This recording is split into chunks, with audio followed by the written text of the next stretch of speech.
Hello and welcome to Hammer Time, a Hammer horror podcast, part of the Evolution of Horror Network.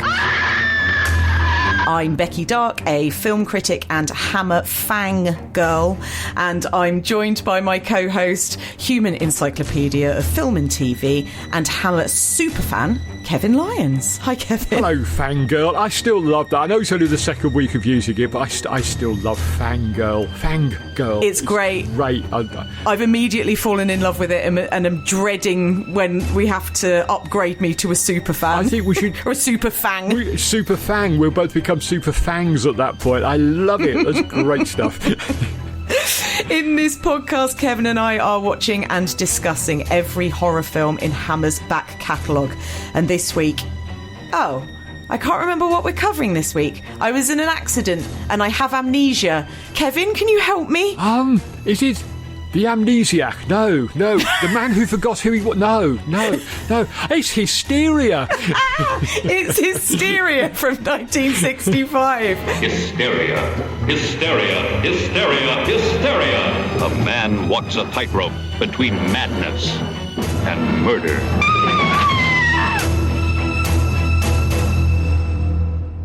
Our Hammer Time discussions are all spoilerific, and we go into plot details and chat about the endings of the films. So if you'd like to watch Hysteria before you listen to this episode, you can pick this one up on DVD. So, Kev, we've got another one-title thriller from Jimmy Sangster and Freddie Francis. They were cornering the market in them, weren't they, really? They were.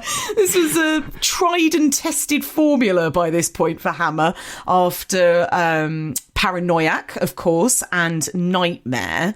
So tell us a bit about Hysteria, please. Well, it was actually shot before Curse of the Mummy's Tomb and Fanatic, which we've already covered, but it was released afterwards. Interesting. So, the cynic in me, which is not far from the surface with this one, might suggest that Hammer took one look at it and thought, let's hang on a bit, we'll put out some other stuff before we put this one out.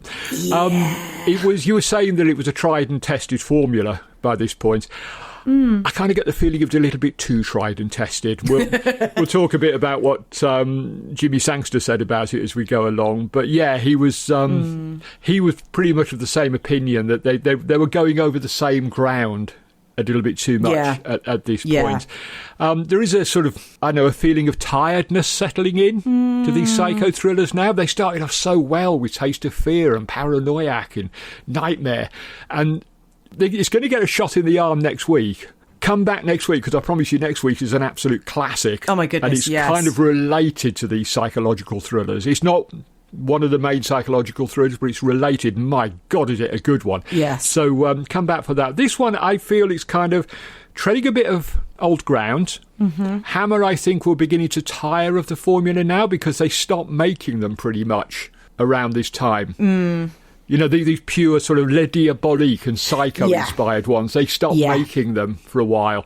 And, I think they were beginning to look at them and think, maybe we've overdone this a little bit. Yeah, interesting. Which also might be why they kept Hysteria back for a little while, because it was too close to the previous ones, if that makes sense. Put a bit of distance between them, and especially because we'll come on to talk about it in more detail, but it's definitely out of the ones that we've sort of referred to there, Taste of Fear, Paranoiac, Nightmare, even I mean Maniac to a certain degree, sure, but it's sort of again pulling on these quite similar strings about kind of identity and inheritance and all of these sorts of things that we've seen before, but definitely I think with Hysteria maybe not quite so successfully, maybe. I think we'd reached the end of the road for this particular strain, to be honest. They'd mined everything they could from it, and I think it was like, we need to move on. So they'll go back to the Gothics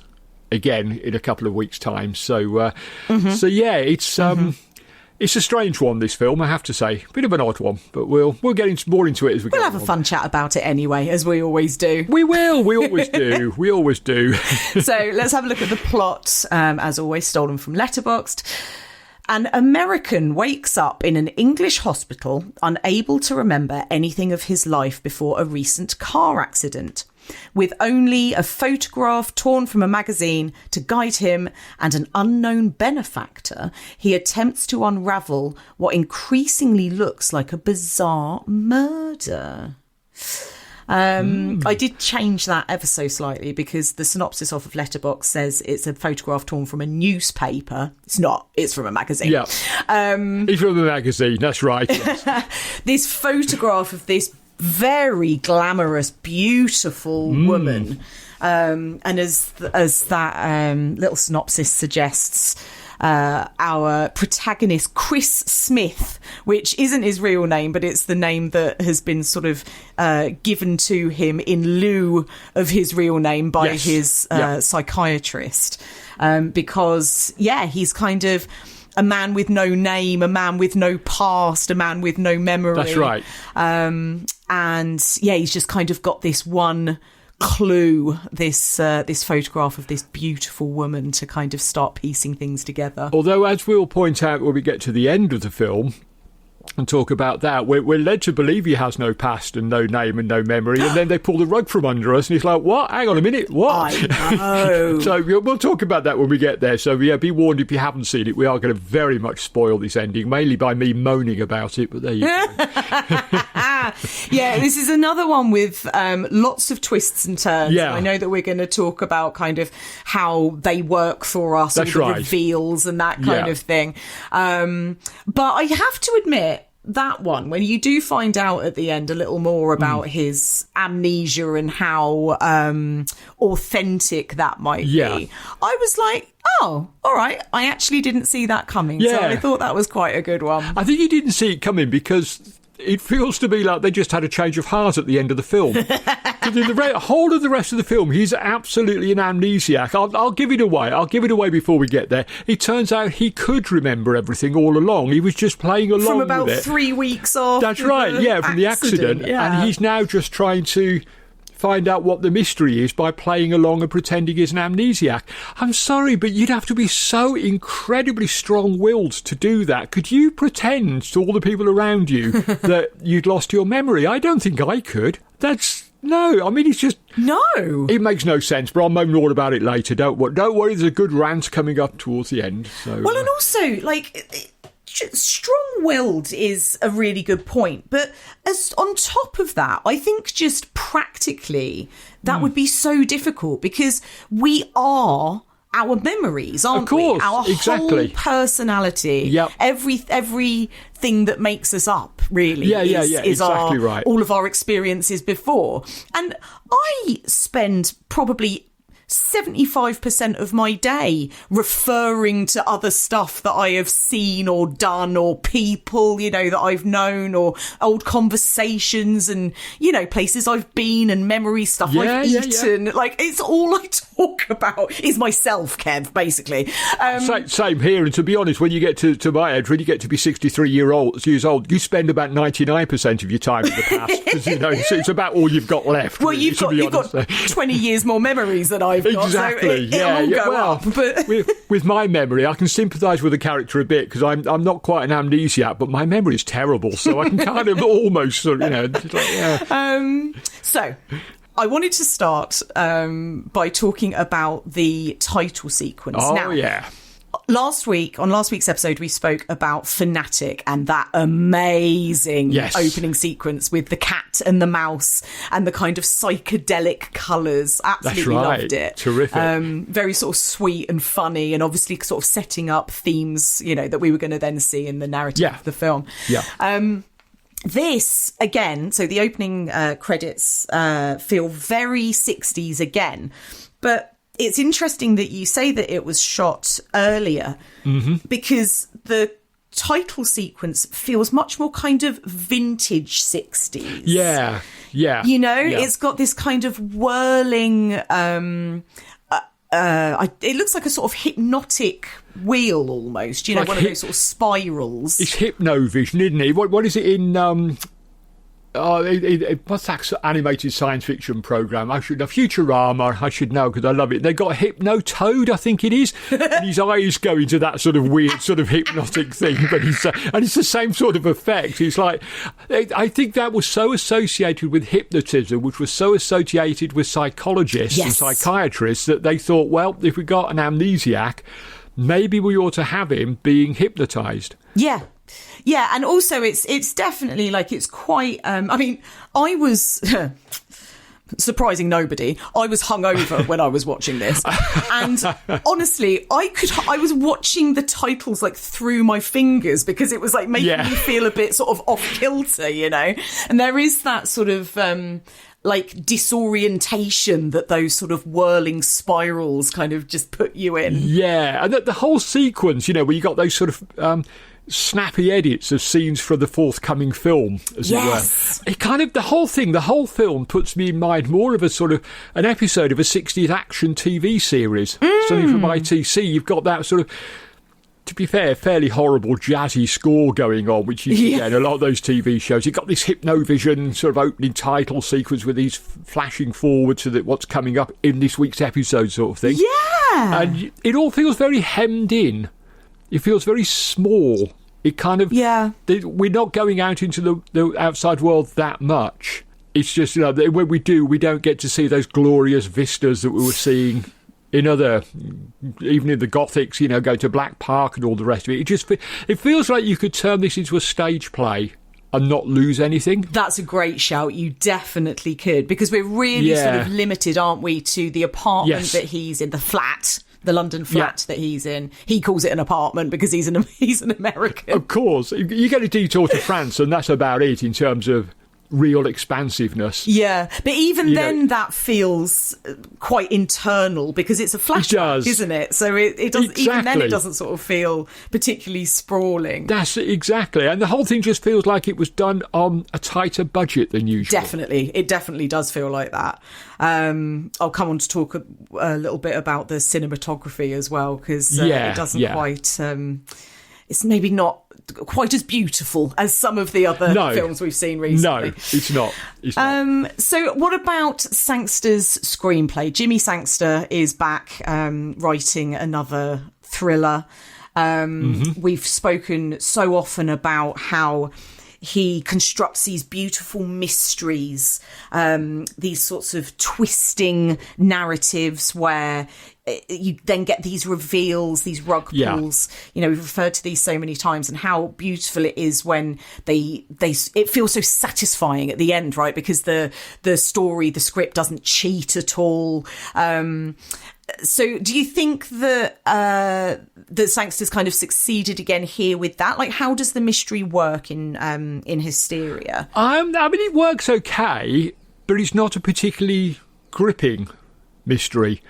I don't really care about it as much as I did about the other ones. No. It feels a bit listless, if you know what I mean. It's like Sangster himself said, and I think he absolutely nailed this, he said, the script was very much the mixture as before, something I was beginning to get rather fed up with, and I think it showed. Hammer, it seems, had also had enough for the time being. And that was a problem. I think we've seen Jimmy Sangster do this in the past. You know, he revitalises the horror film with... you know, the Gothic horrors, with Dracula, Curse of Frankenstein, does amazing things, and then almost immediately gets fed up of them and decides not to do any more. Yeah. And then instigates the psychological horror series and then gets fed up with them. Yeah. I think he was the kind of person that didn't like going back to the well too often. Sure. And I can't blame him, to be fair. I think, you know, he was absolutely right. And I think at this point he was just getting a little bit like, oh, God, not another one. Yeah. You know, have I really got a quote from La Diabolique and Psycho? And this one quotes a lot from Psycho. Oh, my God, it does, doesn't it? It is. I mean, this is the most psycho of all of them. Yet, ironically, I would say it was probably the least horror of all of them. Yeah, it's got virtually no horror in it whatsoever. Virtually nothing at all, apart from the shower murder, which we don't even see. We kind of see the aftermath of it. And I don't know, it just sort of... it's there, it's all functioning, and it's all working, but it feels much more mechanical Yeah. that he did before. It's like they're going through the paces. When Sangster was shown a review where somebody had said, at least he has a decent plot, he actually said, I disagree, even the plot wasn't all that decent. And we know dear old Jimmy was his own worst enemy, and he was like always being self-deprecating, ever taking any praise at all for the work that he did. But I think in this case he may have been slightly more on the case. It's not a dreadful film by any means. I still think it's better than Maniac, but that's because of other things. I think it's made of the cast and various other, and the direction in it is, you're never going to get a Freddie Francis film at this stage in his career which wasn't at least good to look at, vaguely. Yeah, absolutely. But yeah, I think they were just running out of ideas here, so he changed tack slightly and goes off and does The Nanny, which is next week's film, which is a masterpiece. Yes. So, it's amazing what difference a film can, the space of one film can make. Yes, I know there were two in between it, but for Sangster, there was one film. He went from this to The Nanny. Yeah. It was like, oh my God, you can so tell he was much more engaged in that story. Oh my God, you really, really much can. And it's interesting, isn't it? You were saying before how his next film, it kind of is one of the thrillers, but sort of not quite, and it feels so fresh. It's much more leaning back into the horror, whereas, as you say, this has very little in it. Very little. So it's almost like he sort of he was like, right, bit bored, what are we going to do now to sort of liven everything up? And that's exactly what we get with The Nanny. And I think Hammer listened to him this time. They weren't going to give up on the Gothics because they were making them too much money at the time. But they actually announced another one of these psychological thrillers called Brainstorm. And it never got made. Instead, they made The Nanny, and that kind of was a change of direction again for them. And I think they were looking at the sort of returns on this film and thinking, well, maybe the audiences are getting a bit bored with them as well. Jimmy certainly is. We may not get Jimmy back again. Right. So maybe we should just go back to what we know best and start doing the Gothics. Then we get a run of Gothic horror films after this, some of which are some of the best they ever made. So, speaking of Freddie Francis, we've obviously agreed before that his direction is very well suited to Hammer's like psychological thrillers. Maybe not the Gothics, but like these are the films that he is where he excels at for Hammer. Yeah, 100%. So does he do anything kind of particularly interesting here? I think he does his best with what is obviously a very restricted budget. Yeah, I think do. There are moments. I mean, you said earlier that it's not the best looking film. You're absolutely right. It's not the best looking film. The photography is a bit drab in this one. But Francis really brings his A game again. He's trying so hard to do this. There's a terrific shot. Spoiler, this will be one of my favourite moment things. In the flashback to the car crash. Yeah. And you see Smith's body sort of landing on the ground next to a sign saying London, 40 miles. That's right. And as an aside, as a fellow Red Dwarf fan, did you see that thing and immediately read it as Nod Nod? Nod Nod. Yeah, I did exactly the same. You can tell we're terrible Red Dwarf fanboys and girls.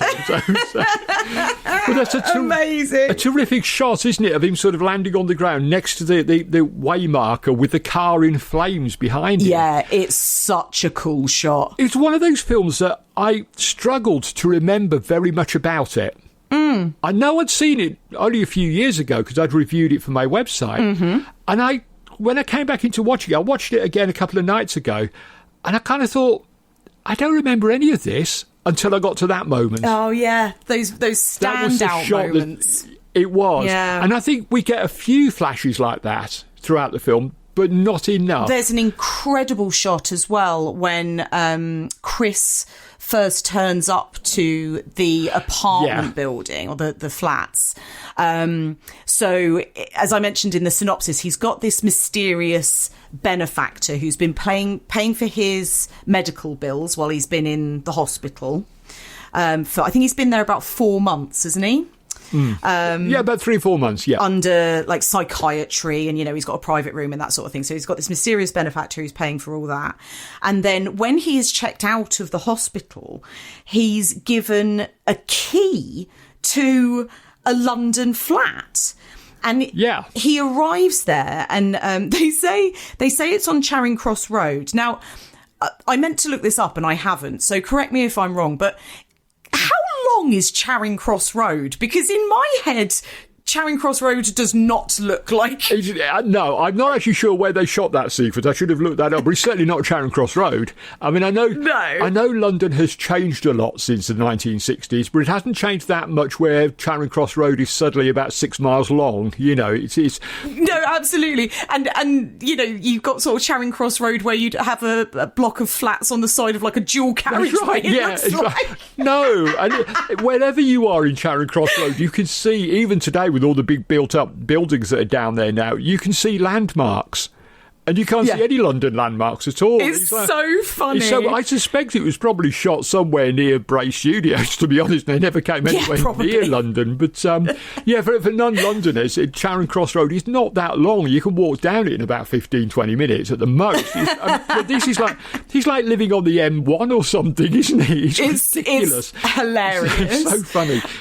But I digress, because there is this stunning shot where... you get this God's eye view of him in the middle of the car park. Yeah. And it looks almost sort of post-apocalyptic. It's almost sort of jumping forward to something like 28 Days Later. Sure, yeah. Because it's just him as this little sort of pinpoint in the centre of this car park with all of the... that there aren't any cars in it. So you've just got the grid of all of the parking spaces. And then the camera kind of zooms down into his face as he's sort of looking up at this block of flats and kind of, you know, taking stock of his new home, essentially, or where he's going to be staying. Yeah. And honestly, I was like, oh... Hello, Freddie Francis. Like, nice to have you back. Yeah. Oh, definitely. That's another one of those moments, isn't it? He's like, and it's almost like a sort of, I don't know, maybe they were trying to say, look how lost he is. Yeah, absolutely. Look how, you know, sort of lost in the world, that here he is in this empty car park. Oh, I think, yeah, sort of narratively, it's a beautiful visual. It works really well to kind of, to isolate him. Of course, yeah. And so you get these beautiful little sort of Freddie Francis moments. But all the time, I can almost hear him arguing with James Carreras, the managing director at Hammer. I need more money. I need more locations. I need more resources. I'm just not getting them. It just feels so sort of cramped. It's not his style at all. John Wilcox is doing the cinematography. Yeah. And when I said earlier that it's not the best looking film, I think almost what I meant was... I don't know, maybe it was just the transfer of what I was watching, because I mean, as I said earlier, like, you can only really pick this one up on DVD, so it obviously isn't one of the films that has had one of these beautiful Hammer restorations and, you know, all of that kind of thing. So maybe it was just that, you know, the transfer that I was watching isn't great, but it looks kind of scratchy looking. Like, it looks almost like it was filmed in the 50s to me, like 50s black and white rather than like mid 60s black and white. That's right, yeah. And I think that's again the cheapness of it showing through. Yeah. You know, they just haven't got the resources that they need. Now, you know, John Wilcox was more than capable of doing really extraordinary work. He shot Nightmare. So, you know, we know how good looking that is. He also did Evil of Frankenstein. Not a great film by any means, but it looks good. Yeah, oh God, it does. You know, so he was a director of photography of some talent. Yeah. But it's just something doesn't quite work here. And, you know, Freddie Francis himself later said, my heart just wasn't in it. I enjoyed working with Robert Webber, who plays Smith, as little as I've enjoyed working with anyone. We'll talk about that a little bit more in a moment. There's a story to be told there. But you do get the feeling that his heart wasn't in it. You can tell that the man who'd made Nightmare and who'd made Paranoiac isn't the same guy we've got here. I think they were getting tired. I think the crew were getting tired of making these films. They weren't like the Gothics, where you could go off and do all sorts of amazing things with the Gothics. So far, you know, we've seen Frankenstein films, we've seen Dracula films, you know, standalone vampire films, we've seen the Gorgon. You could do all sorts of different wonderful things. Yeah. With the psychological thrillers... you can really only just do Psycho or Les Diaboliques again, can't you? Yeah. And so I think they were just getting a little bit sort of, oh, here's another one. You know, we'll just get this done. When you talk about the director and Sangster kind of, you know, saying like, we need more money to be able to do, you know, what we would want to do with this. Is there a reason that the money wasn't there from Hammer specifically for Hysteria? I don't think so. I think they were just cutting corners a little bit. We're going to see in a few weeks' time when they start doing sort of ready-made double bills where they'll shoot 2 films back-to-back on the same sets and then another 2 films back-to-back on the same sets and then swap them over so you've got one on one. Oh, I see. You see what I mean? We're going to see that coming up in the next few weeks. So that was just a cost-cutting exercise as well.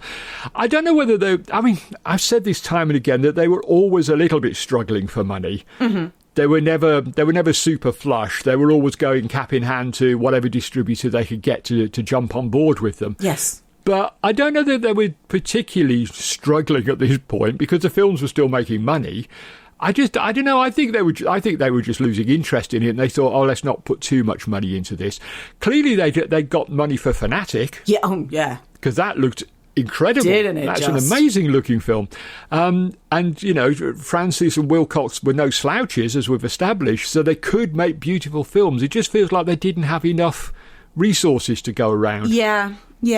And I think the other thing is, as you say, with the Gothics, you know, you can do so much interesting stuff, and there's always a different monster or lore or, you know, time period to kind of delve into.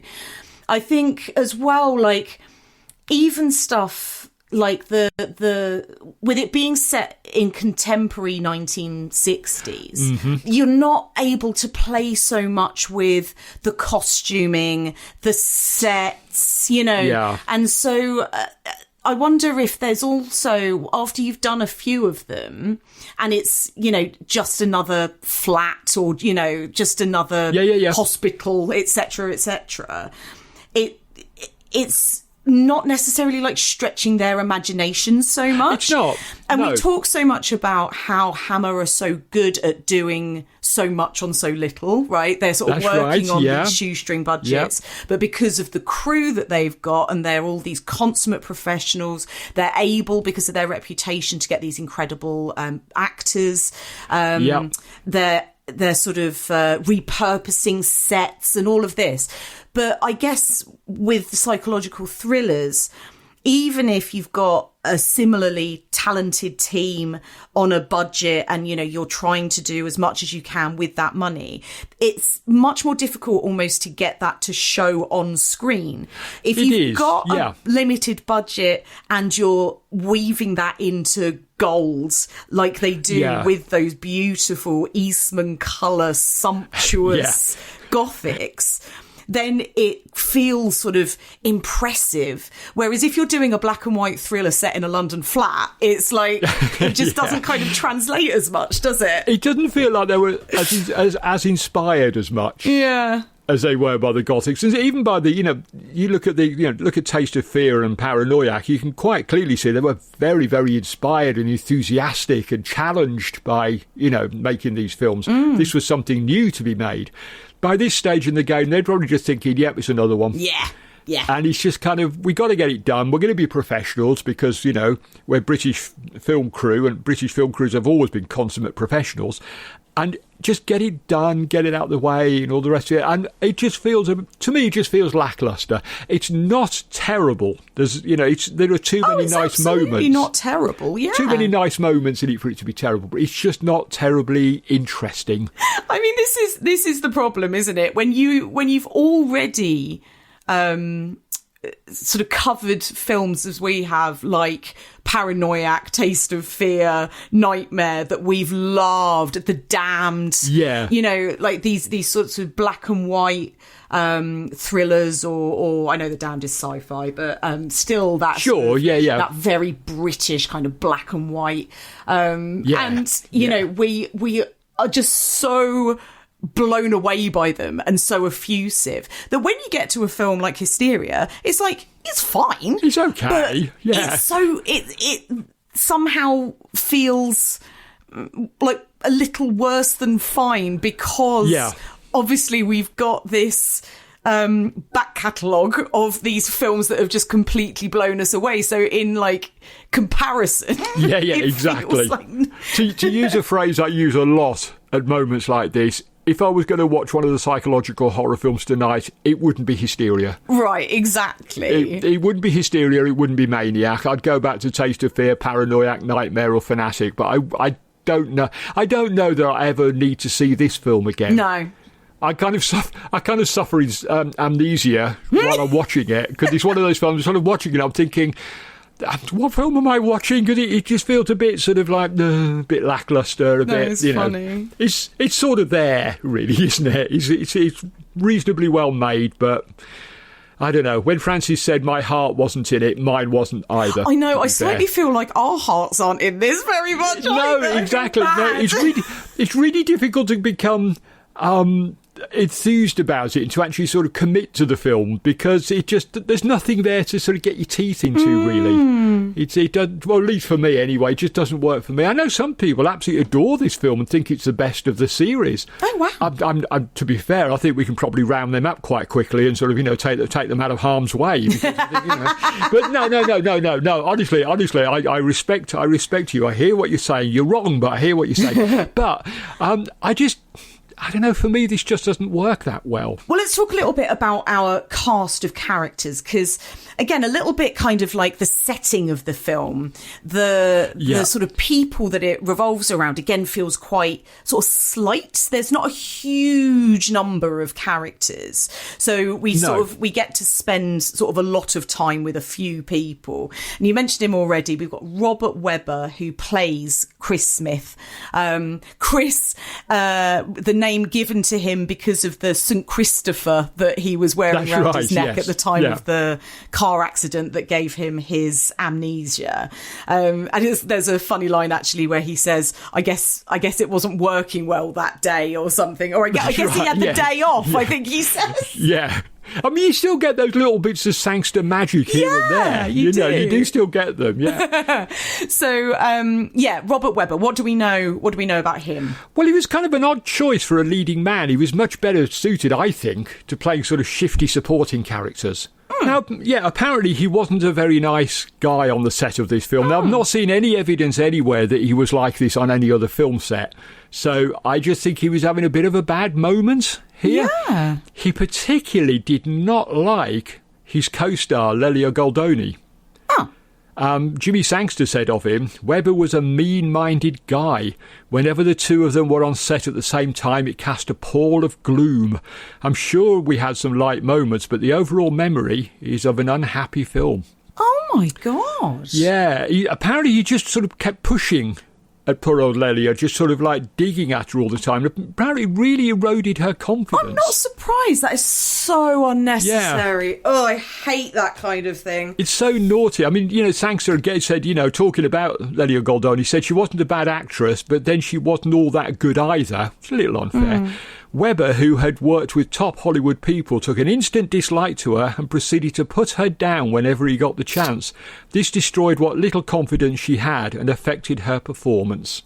And I can totally get that. I think, she does. I think she does okay. She does. In this film, but I think she could have done a lot better without this, this guy sort of picking on her all the time. This guy going on at her the whole... Yeah. And it's not like he's particularly brilliant in this film. He's okay. He does the job.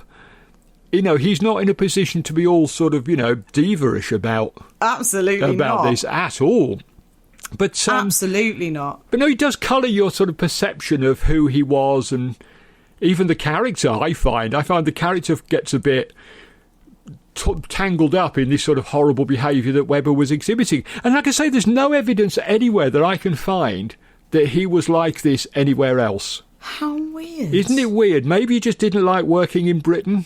In which case, that's fine. That's good. Take that home at night and sort of, have a good rant in the mirror, but don't take it out on your co-stars. Absolutely not. That's really outrageous. If, you're doing it to the degree that she is... Yeah. Really actually struggling with her own work. Like, that is outrageous. Indeed, yeah. It's like if it's being noticed by, the writer and the producer of the film, Well, yeah, then, quite you right. know, it's pretty obvious that it was quite in her face, literally in her face the whole time. And he's an okay actor in this. I think he does much better work elsewhere. He's always playing, you know, sort of slightly shifty, villainous types, and he was much better at that, I thought. But this was not the right part for him, and he was, quite frankly, an arsehole.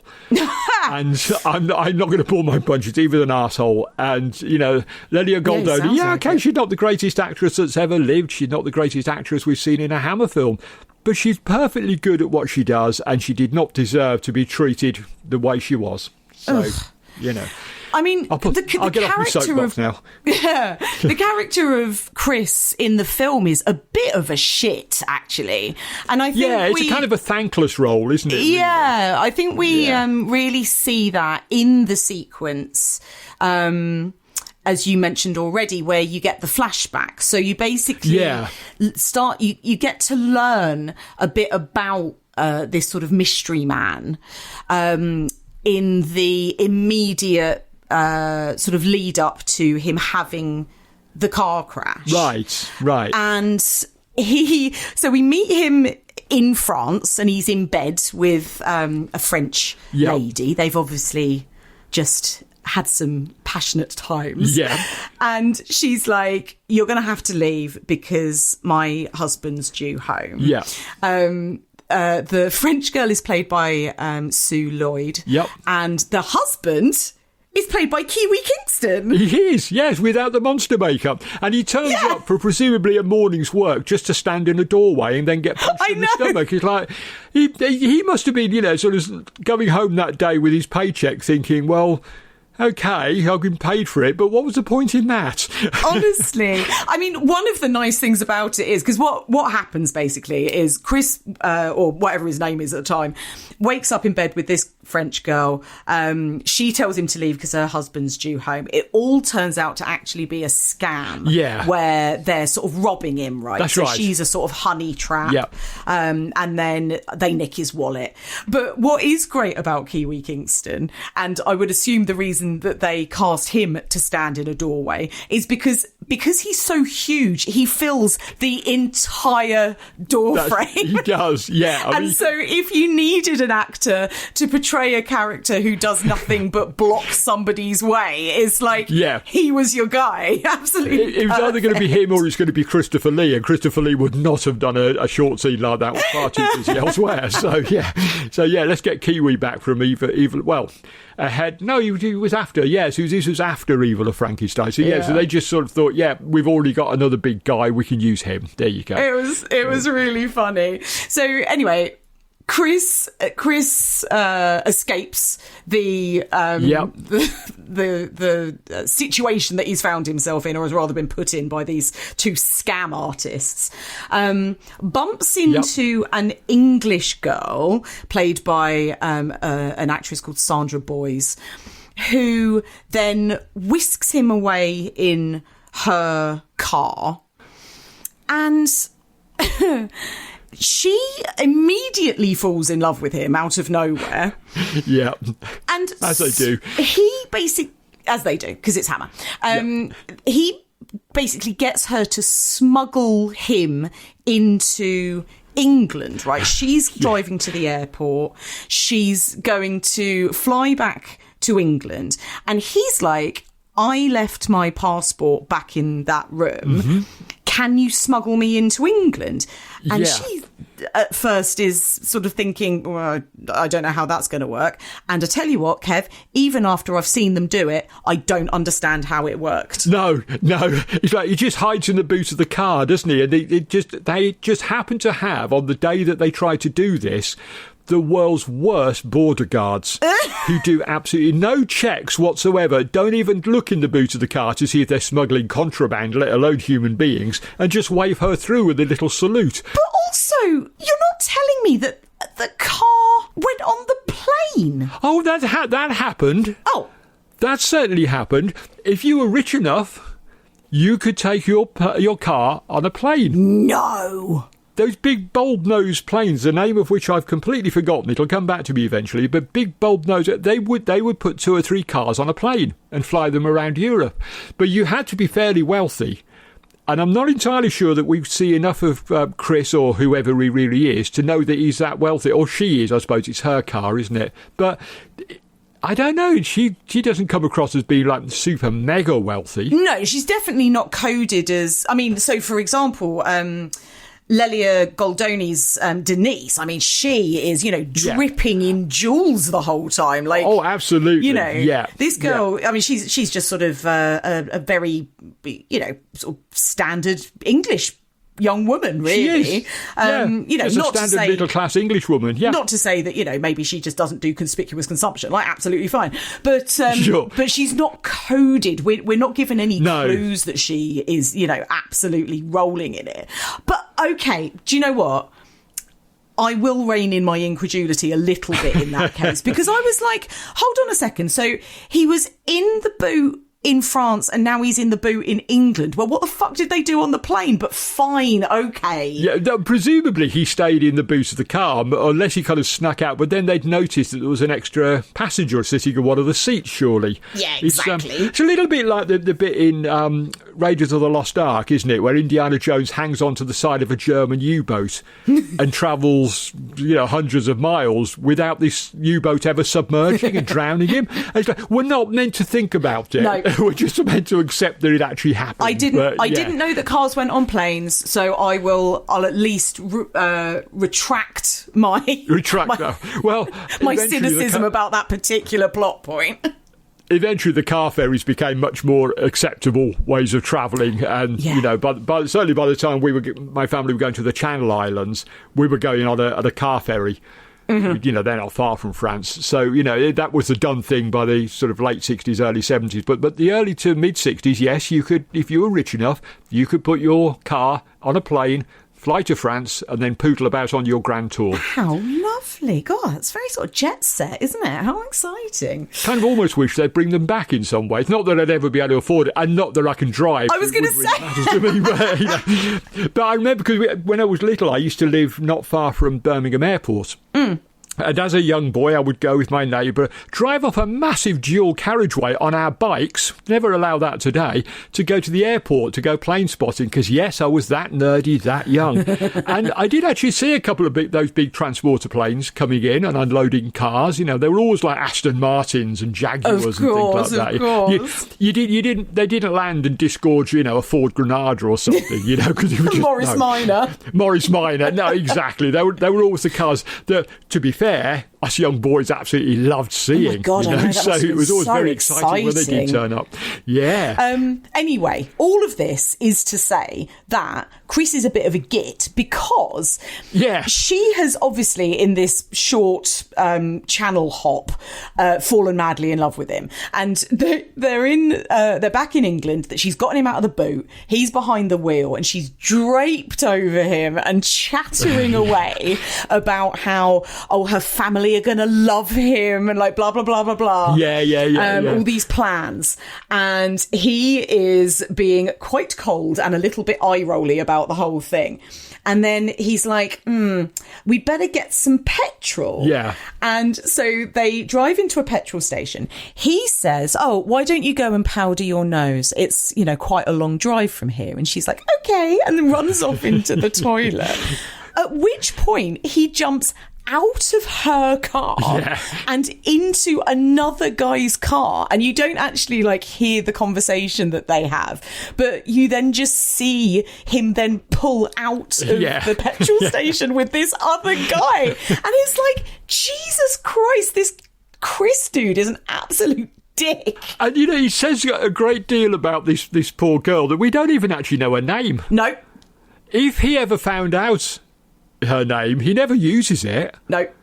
And it kind of got the feeling that he didn't even bother to ask, and yet Probably she's madly not. in love with him and taking him home to mum and dad, and she's never actually said to him, do you know what my name is? And you're like, well, the very basics of a relationship, know what the name is, but no, it's, I don't know whether that's a flaw in the writing or whether that's just meant to be a way of underlining just what a heel this guy is. Right, yeah. That, he's just so self-absorbed, he's just not that interested in this girl, to be honest. He's what I would refer to as a chancer. Do you know what I mean? Oh, yeah, absolutely. Yeah. She's just his ticket, literally. Literally. His ticket, yeah. And that's all she is to him. So, yeah, he's a very unpleasant character. He is. In a lot of ways. And it's quite interesting because obviously, like what we were saying earlier about how sort of personality is built up from memory. Yeah. But I guess there is, even when he apparently has lost his memory. I'm stuttering and second-guessing myself because as I'm saying it out loud, I'm like, no, wait, of course, because he does remember it all. He does remember it all. He has got his personality back. Exactly, and so that's what he was like all along. Yes, exactly. This is not some sort of weird sort of amnesia fever dream like or something. Tabula rasa kind of situation. Exactly. No, he always was pretty horrible. Yeah. So maybe I don't know. Should we give Robert Webber the benefit of the doubt and maybe he was method acting? Method acting, but even so, it's still a shitty way to behave, isn't it? You don't become that kind of nasty character, honestly. No. Really nasty. I do not approve, Kev. No, neither do I. No, I just think, sort of, was it Laurence Olivier who said to Dustin Hoffman, I think it was on Marathon Man, where Dustin Hoffman was insisting on staying in character. And apparently Laurence Olivier just said, why don't you try acting, dear boy? And I just think, well, yeah, just act. You don't have to be an arsehole. Just act like one. Yeah, if you're a good enough actor, you could conjure that up from somewhere. You don't have to be like that when they've shouted cut. It's just, no. Poor, is it Lelia Goldoni? Lelia Goldoni, yeah. Beautiful name. Oh, she's a gorgeous woman. Gorgeous woman. Absolutely so she plays Denise James. Yeah. So she's the girl in the magazine, right? So yeah, that's right. This picture sort of torn out of a magazine.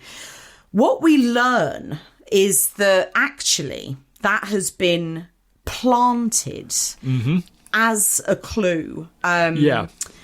So that the kind of plot against him, which we will come on to talk about, we will, is kind of hatched between Denise and Chris's psychiatrist, yes, Dr. Keller. So we don't know at the start of the film really until right to the end that these two know each other. But the idea is that they have planted this photo. And so he sort of goes looking for this woman.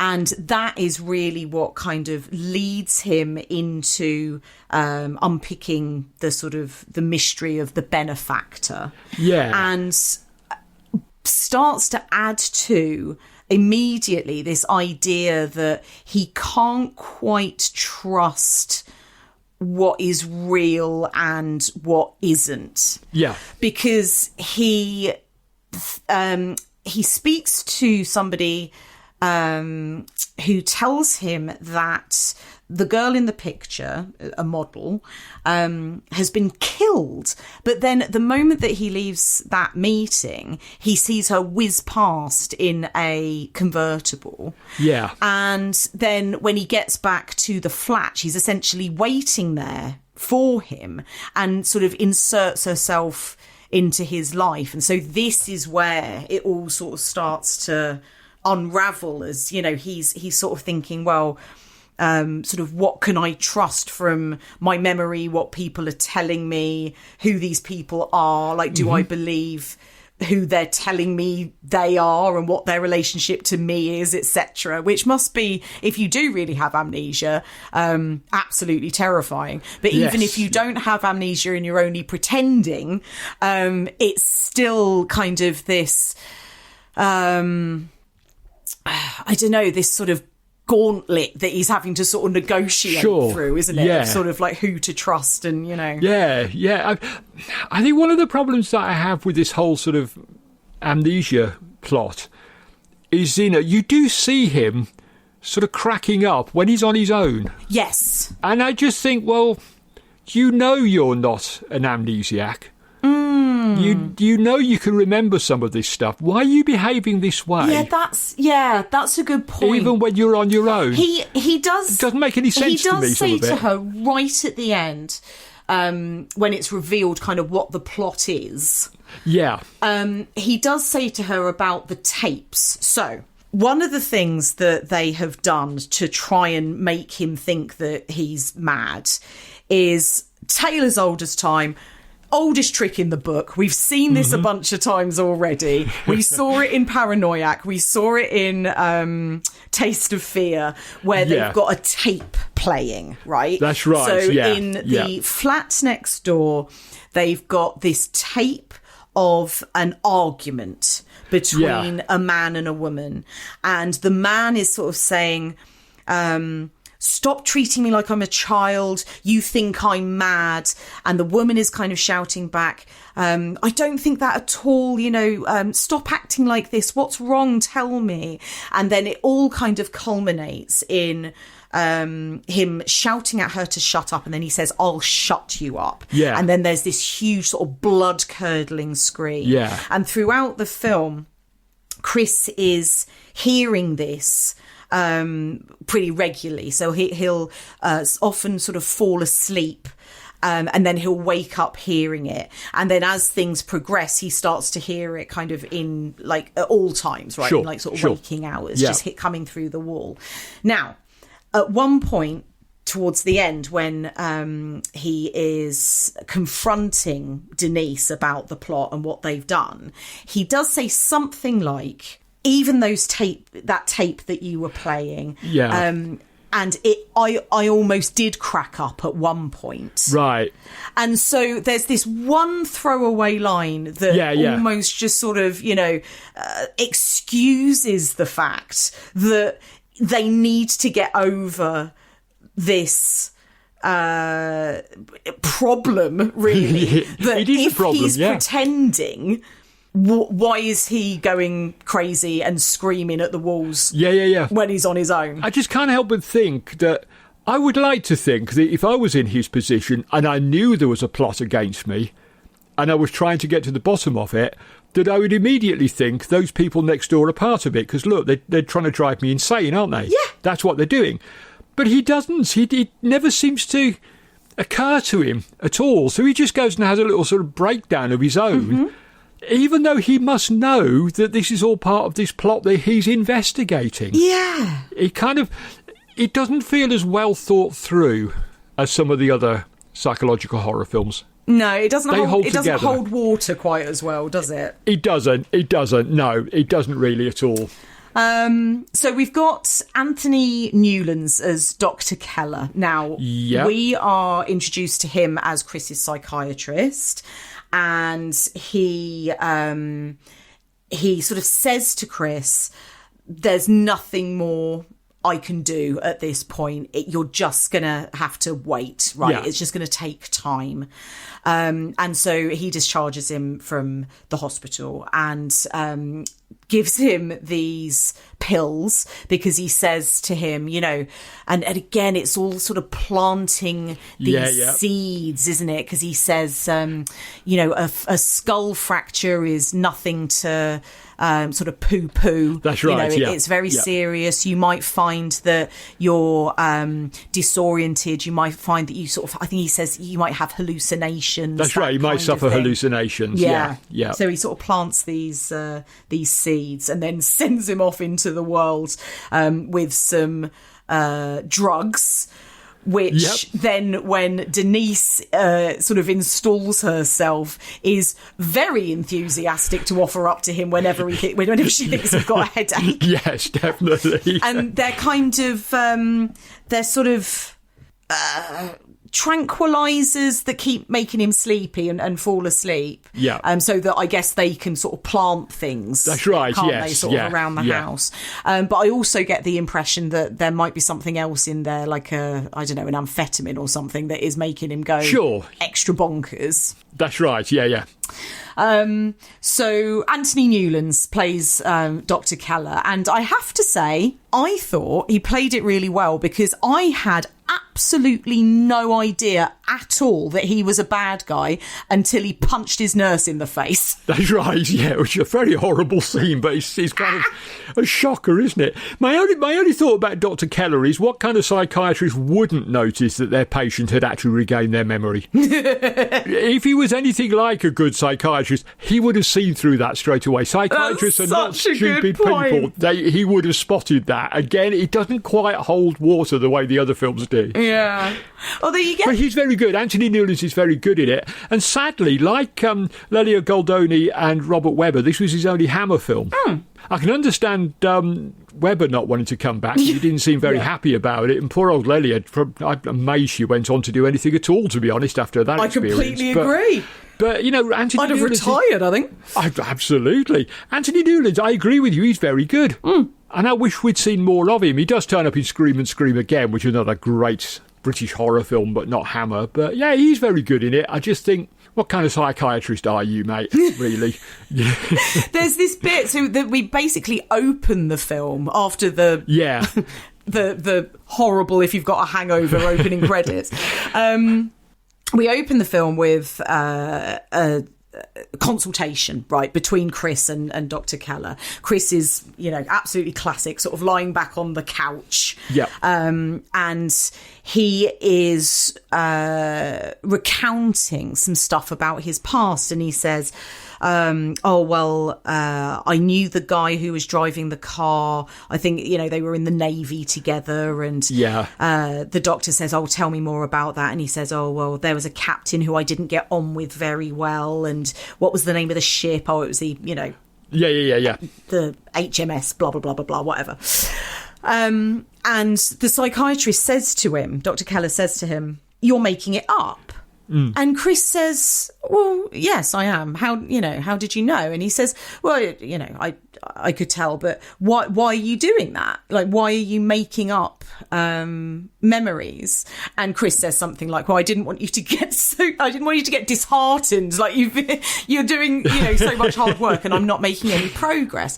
Now, I wonder if, although, again, I do think this is potentially me being slightly over-generous to actually what is just a screenplay that doesn't necessarily hold a lot of water. Whether that is almost Chris sort of doing like a little double bluff. Right, so, like, if I pretend quite obviously that I'm making up old memories, maybe he won't notice that I've got my own memories.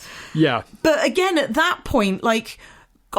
Chris doesn't know that Dr. Keller's in on anything. So, yeah, I know. It doesn't hold water. That's the big problem with the script. It doesn't hold water. So, yeah. Elsewhere in the hospital, we've got Jennifer Jane as Gina McConnell, Nurse McConnell. Yes. Who is Chris's love interest. Again, absolutely classically. He's been in the hospital about 10 minutes and already he's got a nurse has fallen madly in love with him. And she wants to marry him and have kids.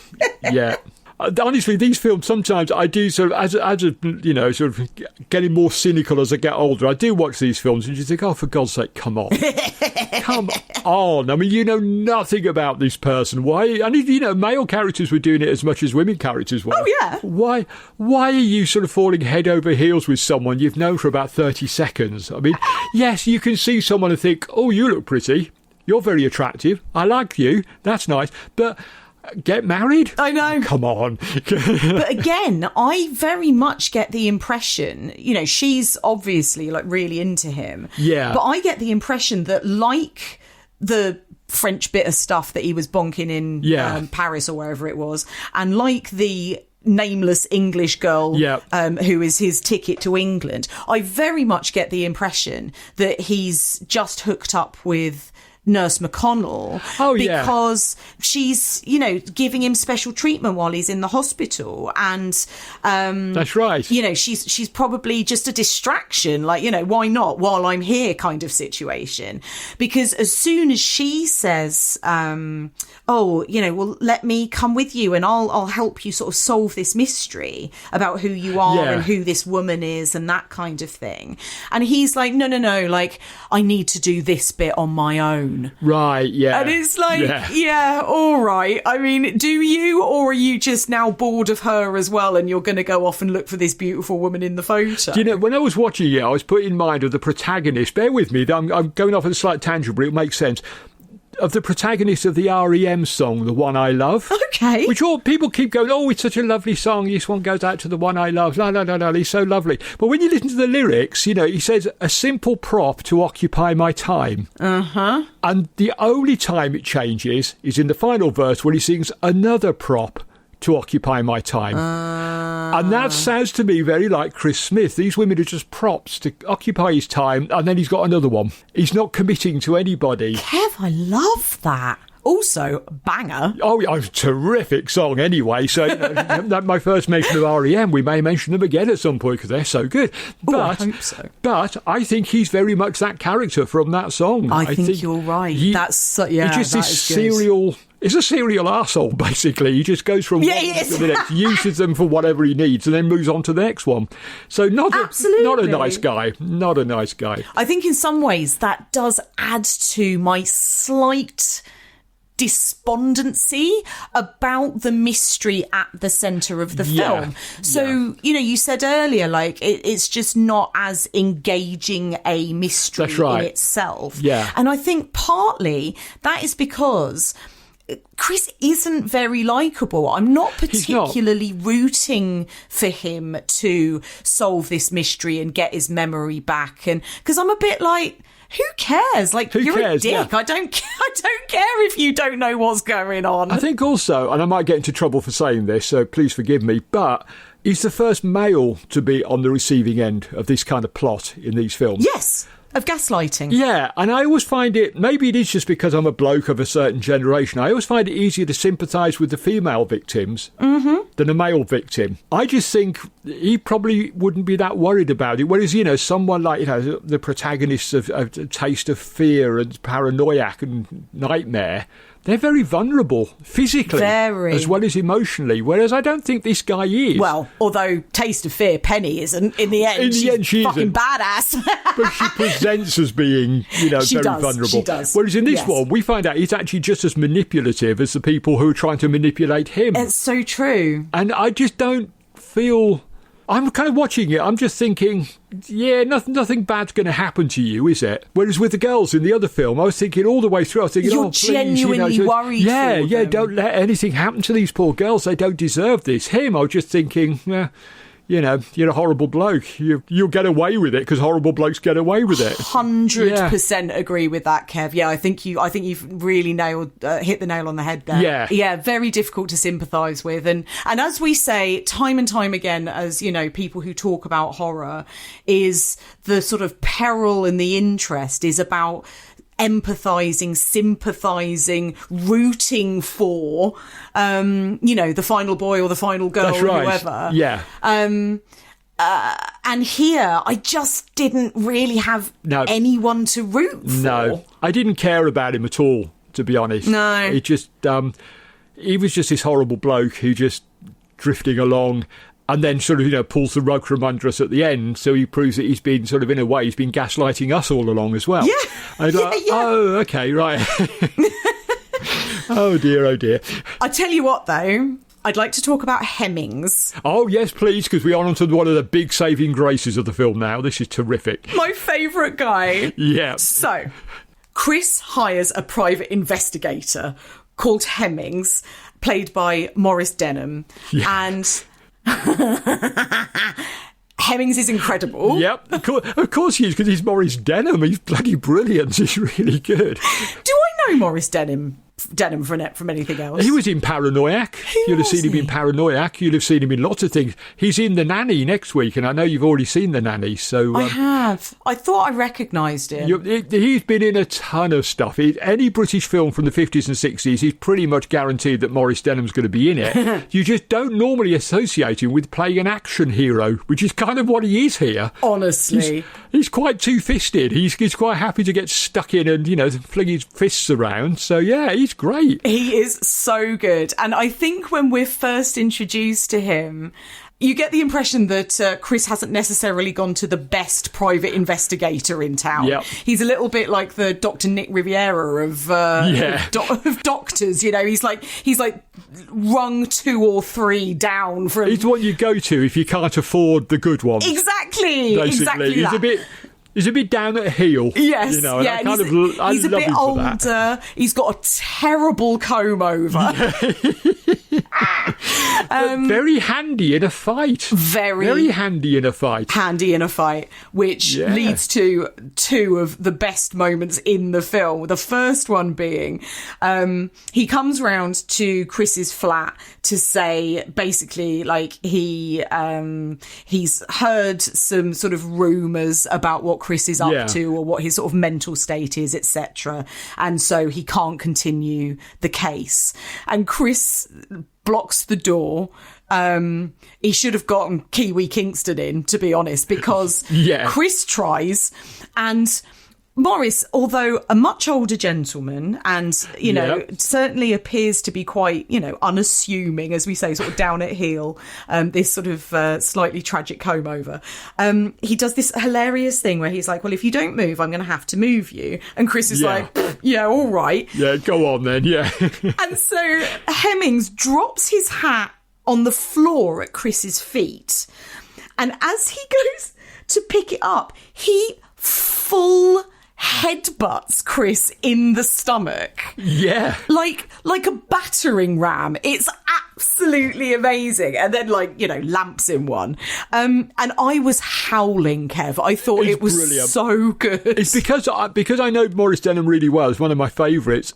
You don't see him do that sort of thing. Yeah. He just came as a real shock, but also a sort of punch the air moment. It's like, it's Maurice Denham. He's an action star. He's like, what's going on here? This is fantastic. So the film really comes to life every time Maurice Denham's on screen. Oh. I've got one extra favourite bit, which I'll say for our favourite bit to the end, which involves Maurice Denham, because it just makes me laugh out loud as well, for reasons I can't quite understand, but we'll discuss that in due course. Okay. My second favourite bit, which is linked to the first bit with the hat, is then at the end when he wants to collect his fee. Yeah. And he says to Chris, and obviously, again, Chris is an arsehole. He's a chancer. Yeah. And so he's like, well, send me a bill. And Hemming says, no, I'd like to settle up now, please. And Chris is like, well, no, send me a bill. And then Hemmings doesn't say anything else. He just drops his hat on the floor. Yep.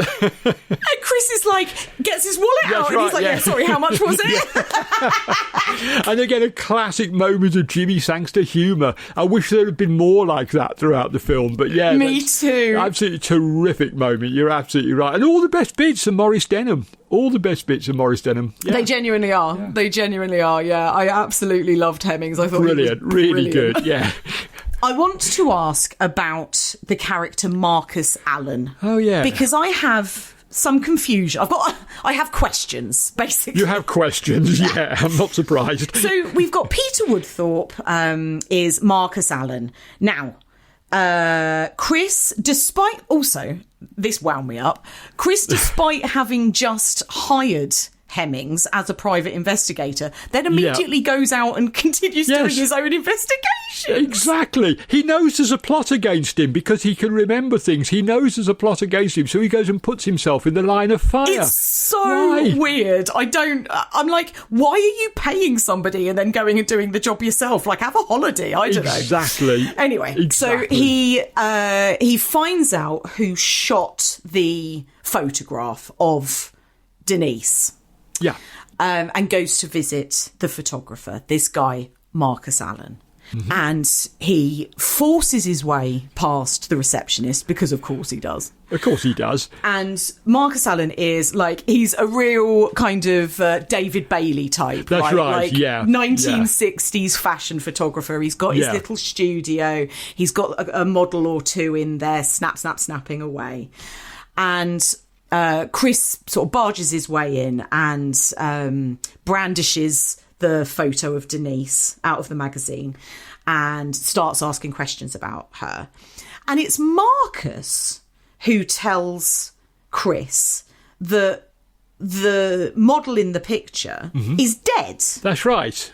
And was stabbed to death like multiple times a few weeks ago or a couple of months ago or something like that. Why does he do that? I know. My only sort of guess at this is that he was paid off by the villain. Yeah. But there's no indication that he was. No.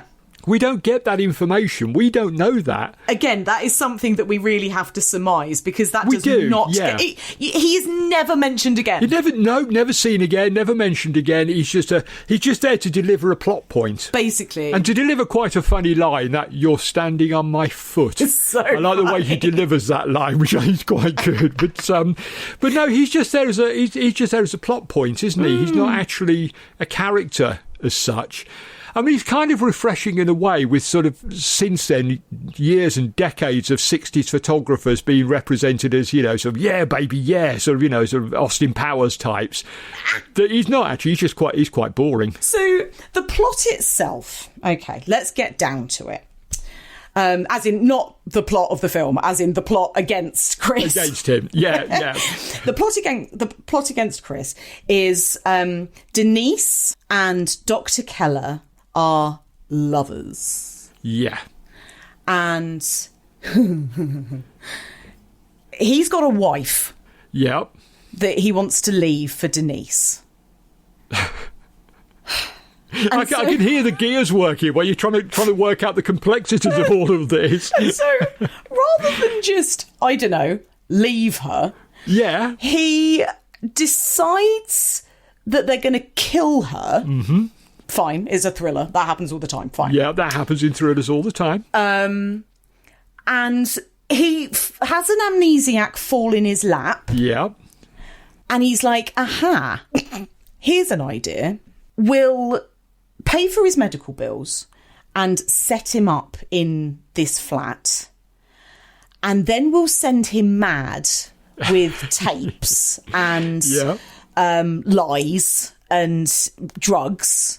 And then he will think that he's killed Mrs. Keller because we'll plant her in the shower once she's dead.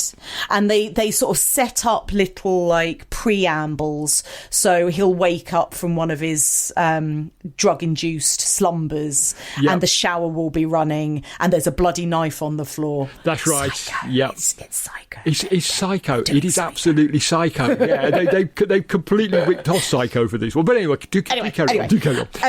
And so they sort of, again, sowing seeds. And then, he loses it. Denise pushes him over the edge. He advances on her. She knocks him out. And then when he wakes up, Mrs. Keller is in the shower? Yeah. Or is Denise in the shower? No, Denise is in the shower. You're right. And so he's like, shit, I've killed her. Yeah. And then when... This is it. Then, when Nurse McConnell comes over, he's like, oh, God, I've killed her. And she says, who? And he says, Denise. Go and look in the shower. And then she pulls back the curtain and it's not. It's Mrs. Keller. Yes. And Denise has switched the bodies. That's right. Yeah. Yeah. Yeah. I mean... It's such an elaborate ruse. When, you could have just said, he wouldn't have been a nice thing. You could have just said to her, I'm sorry, it's over. I know. And, you think the amount of money they've spent on setting him up in this flat and all the rest of it. The toucans. They've got two toucans. Just go and get a lawyer, for God's sake. It's going to be a lot bloody cheaper than this rigmarole. And, what are you trying to prove with all this? None of it makes any sense whatsoever. There is this incredible bit at the end, to be fair, where Denise says to him, to Dr. Keller, she's like, men are so stupid. She's like, you couldn't just divorce her. We couldn't just kill her ourselves and like, I don't know what she says, like hide the body or bury the body or something like that. You had to think up this big plan and now look, what else could go wrong? She has this absolute fit at him and it's really, really funny. Yeah. She is so fucking over it. That's the best bit about the plot, is the fact that she would have just quite happily taken a knife to Mrs. Keller and be done with, to be honest, and just got over and done with, or just done what ordinary everyday people would have done and just said, just leave her and come and live with me. And let's not go through all these nonsense with the bloody amnesiac that you happen to have in the hospital that we're going to frame for a crime that he didn't commit and which we're going to commit because we haven't got the imagination. Just stop. Just stop and have a think about what you're doing here, because he's so unnecessarily elaborate. It's so convoluted. It is. It's just there are so many other options they could have taken along the way, and this is the one they chose to go with. Or the one he chose to go with, because as you say, well, this is it. I absolutely love the fact that she's been strong-armed into it because he's had this bright idea. And then when it all starts to go wrong, because obviously, she's like, I fucking told you. You idiot. I've been telling you all along this was not going to work, and now look where we are. It's so funny. In that sense, it's kind of worth going through all the hoops just for the comedy of that moment, which is, again, a very Jimmy Sangster kind of bleak humour thing. Yeah. But when you're trying to hold the film together in your head, I know, you are just thinking these people are idiots. Yeah. They're absolute bloody morons, both of them. But, like, why does she go along with this? Why did she not just say at one point, well, if you do that, we're done. We're over. Because obviously he wants to be with her. She should have just said, no, we're not going to kill anybody for this. We'll just come and live with me. Yeah. But no, this is a psychological horror, psychological thriller, I should say. And they exist in a universe separate from ours, these characters, where none of it makes sense. But it is, like I've been saying all along, this is one of these films that makes the least amount of sense. When you get to the end, you are sort of still scratching your head thinking, what? You are absolutely scratching your head.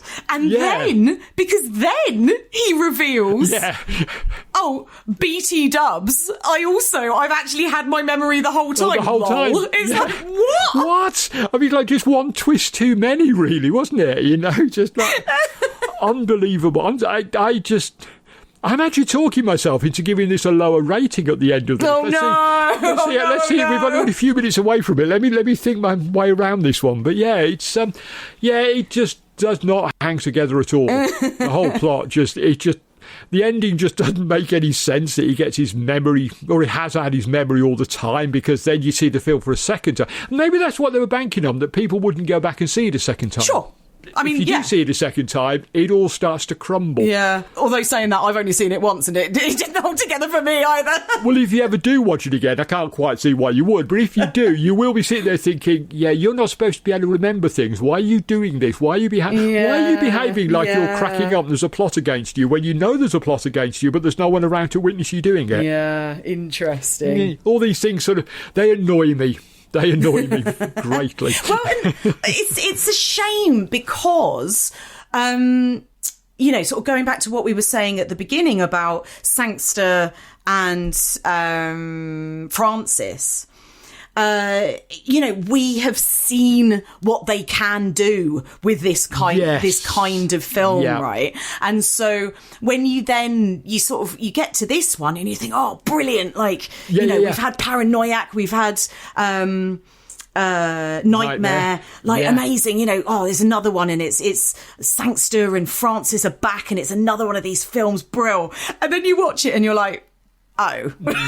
I don't know. You can't win them all. You can't win them all. You can't win them all. We had a good run with these films, so, Yeah, well, exactly. I mean, the fact that we've got one that isn't quite as good doesn't take away from the fact that the other ones are pretty fucking perfect. Good. Yeah, exactly.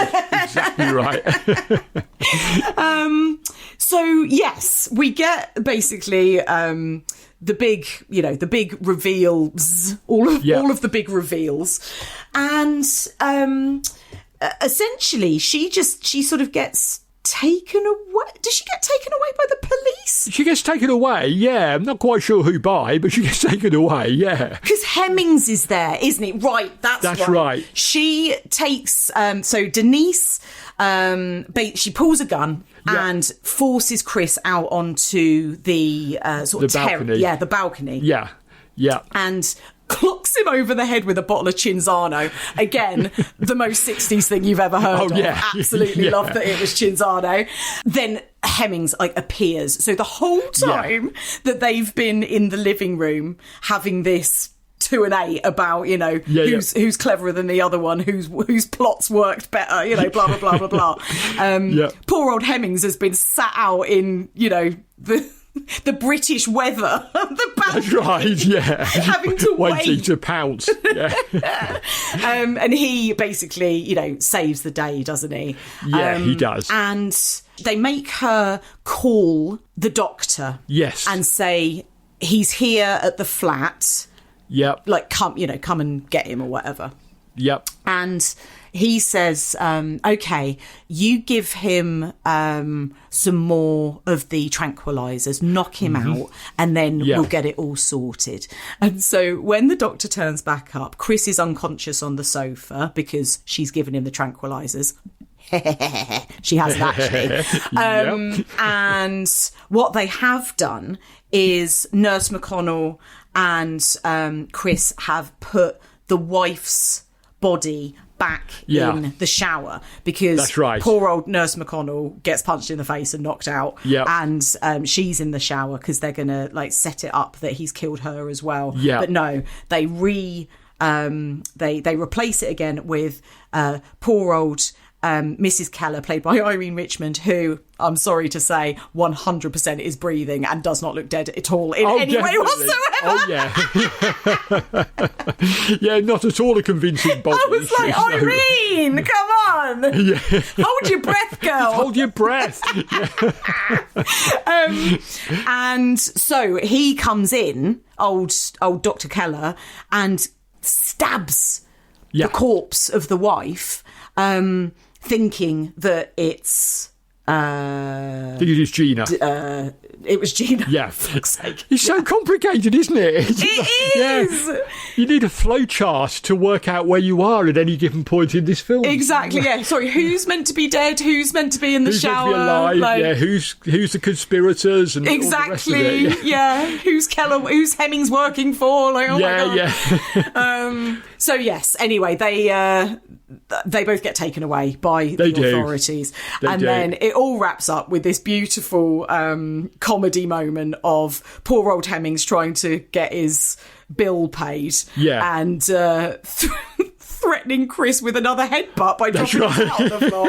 Absolutely loved it. Chef's kiss. The ending is absolutely great. But again, that is really down to Maurice Denham again, isn't it? So all the good stuff in this film is down to Maurice Denham. Definitely. Yeah, definitely. Yeah. Okay. I mean, there's not a huge amount to talk about with this one, Kev. I mean, we've done an hour and a half, so we've done all right. We have. It's not one that's got a lot once you've sort of picked it apart. I'm going to put in a bid for 2 moments, both Maurice Denham moments, which I think are they're brilliant. definitely favourite moments. And one of them, and this makes me laugh, unaccountably makes me laugh like a drain. It's just so funny. At one point, we see him and he's wearing bicycle clips. Because he's been travelling around on a push bike because he's not a swish private investigator that can afford an Aston Martin or anything like that. He's just going on his push bike. And we just get this panning shot, this sort of lifting shot as it goes up his body. And it starts with his bicycle clips. He pulls up and he's just puffing away on a pipe. And it just makes me laugh so much for reasons I cannot understand. That is such a good spot. I didn't notice that. I love it. So what a funny. Lovely detail. It's a lovely little character moment. It's just one of those things like, of course he rides around on a bike with bicycle clips on. Of course he does, because he's Hemmings. He's down at heel. That is amazing. And the other one is a little bit more hat action from him. He's very good with that hat. During the final scene, Denise has a gun, a handgun, which she puts on a coffee table. And then when she realises the Hemming's in the room, she goes and dashes back for it. It's gone, and he's hiding it under his hat, which he then reveals to her. And that is such a terrific little moment again. Just a nice little bit of sort of like, you clever, devious little man. You come across as this kind of, sort of not quite with it. That's it. Private eye. You're not the best private eye in the world. But actually, you're quite smart, aren't you? You've been around the block a few times and you know what to look out for. I think people underestimate Hemmings. Definitely. And I think that's the lovely underlining of that, that it's like, he's just a silly old private eye that, only cheap people go to. But actually, no, he's very street smart. He's very clever. Yeah. That's great. I love that.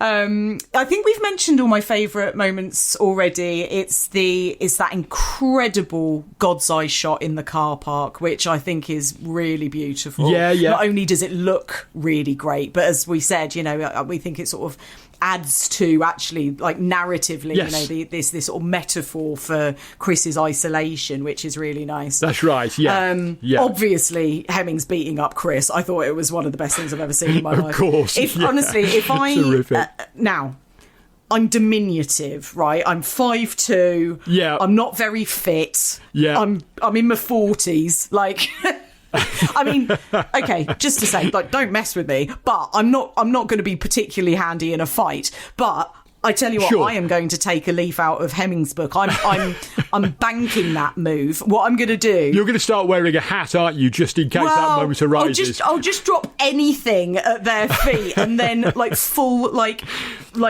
battering ram headbutt them in the stomach.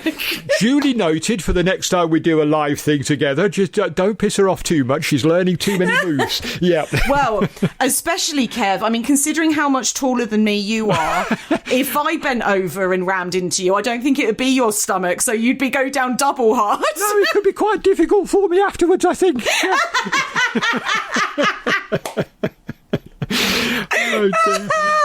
I think, to be honest, we've entertained each other more in this than the film did. We 100% have, as is often the way, Yeah. And then the final thing is, and I know that this makes me sound like an absolute ghoul, but one of my favourite moments in the film is Nurse McConnell getting punched in the face, because it comes out of nowhere. Yeah. So Dr. Keller is on the phone to Chris, and Chris says, "Is Gina there?" And Dr. Keller says, "No, Gina isn't here." And at that point, Gina clocks, right? She's like, "Oh, God, my boss is a bad guy." And he literally turns and punches her full in the face. Yep. And the camera shot is his fist, like, coming at the camera. And it is so shocking that I couldn't help laughing out loud. And she hits the deck like a sack of shit as well. Like, she goes down. Dear listeners, welcome to the part of this podcast which I could possibly not get away with, to be honest. I could not say something like, I like the bit where she got smacked in the face. But no, it's like, thank God you're here to say that, because I did actually think that was quite striking. See what I did there? Hey. It was quite striking as an image. But I couldn't possibly say it was a favourite moment, because that's just going to make me sound like an utter creep, isn't it? You can get away with it. I couldn't, so well played you. Honestly, it's just... It was so shocking that I laughed, like, genuinely. Yes, definitely. Yeah, it is, because it comes out of nowhere. Like you say, it's completely unexpected. It's like, oh my God, it's like all good horror. It's a moment of horror in a film that's devoid of them. It absolutely is. We always laugh at horror moments, and that used to annoy me as a younger man. I'd go, why are they laughing at The Exorcist? And I got it later on that they were laughing as a release because it's so shocking. Exactly. And I think that's what you were doing there. You were like, oh my God, how could he do that? And so you laugh involuntarily. Exactly. It's like, and that's actually a good release. Yeah, it's a sort of awkward thing. It's a release of, like, I don't know what else to do. You know? Yeah, exactly. What are my options here? I either scream or I laugh, and it wasn't scary enough to be a scream, but okay, I'll laugh. Exactly. I mean, I'm not somebody who would often put somebody getting punched in the face in a favourite moment from a film, but that one, it really got me. Yeah, fair enough. Don't do it again. But yeah, fair enough. No. Yeah. That's my one. I've had my one. You're allowed one. I'm not allowed any. I'm not allowed any You're not moments allowed when any. women get smacked in the face as being a favourite moment. No, that's not on at all. But you can get away with one, I think. Yeah, I can have one. Yeah. So, how did this one do for Hammer? I think you suggested earlier, Kev, that it didn't do a lot. It didn't do a lot. No, it went out in a double bill with Sidney Lumet's film The Hill.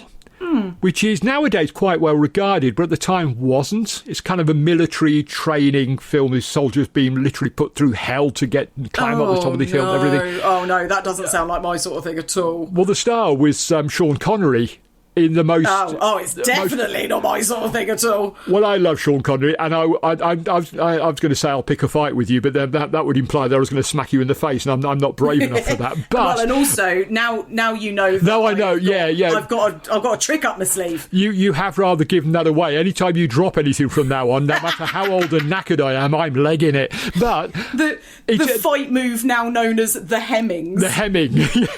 But I think with this, because he wasn't at all like James Bond in the Hill, so audiences kind of rejected it in a way, and so consequently they rejected Hysteria as well. Sure. So, but that's maybe why Hammer getting a bit bored with it. The audiences were clearly not as impressed as they were. Yeah. And so they were just thinking, okay, let's not do that. We'll go in a different direction. We'll do The Nanny, because that's a very different film. I can't wait. I'm so excited. I can't. Let's do that now. Let's just keep going.